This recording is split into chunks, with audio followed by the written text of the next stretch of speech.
this challenging landscape demands a new and innovative mindset. This is the global challenge. We're all trying to define what is the world going to look like in 2030, 2040, 2050. We're all trying to decide what are the challenges that need to be overcome to win in those markets. The main issues will have to deal with the emerging markets, demographic changes, the environment. Markets are changing. Companies are expanding into new markets, new environments. They need to understand what the needs of the markets are. They need to meet those needs. I think the issue of gender inequality is core to many of the economic challenges the global economy faces, and not just for the next 10 years, but for the next 50 years. Labour sustainability, labour supply is one of the most critical issues. I think that demography, particularly Gen Y, will demand organisations that are more peer-based, more you're flatter and less hierarchical. And I think, frankly, the sooner we move to that, the better. The world is becoming more complex every day. The diversity of the world, the emergence of new economies, Brazil, Russia, China, India, Indonesia, Turkey.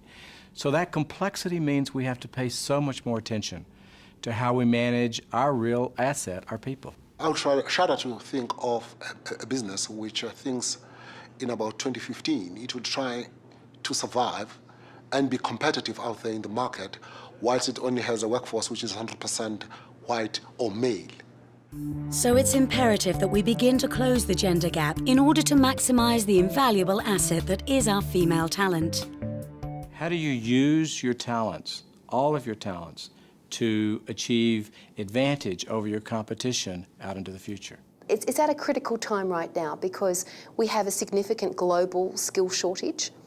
A very quick way to start to fix that problem is actually by incorporating very real gender diversity initiatives. Global business, without a doubt, realizes that using and harnessing the talent of women is an essential part of the growth and competitiveness of the business anywhere in the world. I mean, there's absolutely no doubt that since 50% of the human potential pool in the world is women, not to give them an equal opportunity in your organisation is absolutely, it's crazy. You are paying the salaries of a full workforce. Why on earth would you not want to extract from it maximum productivity?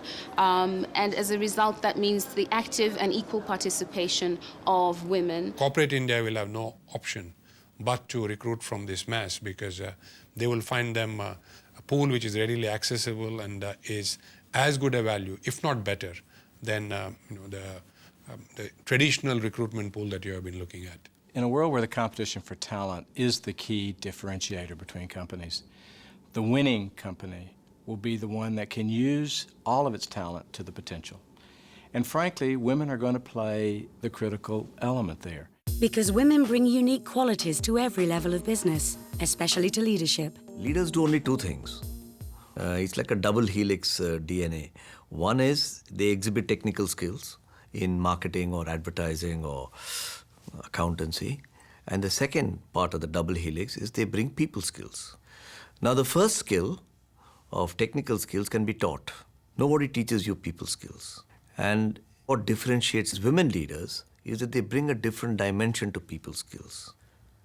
Women solve problems differently from men, and they use people skills for that largely. Being able to take the skills of our women, the diversity of thought they bring to the table, the different approaches to the solutions that they will create, the firm that can do that is the firm that's going to win.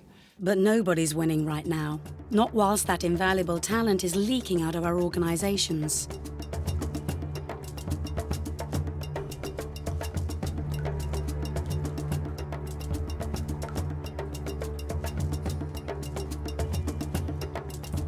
The analogy of the leaking pipeline is that all the way along the route to senior management, women are leaking out.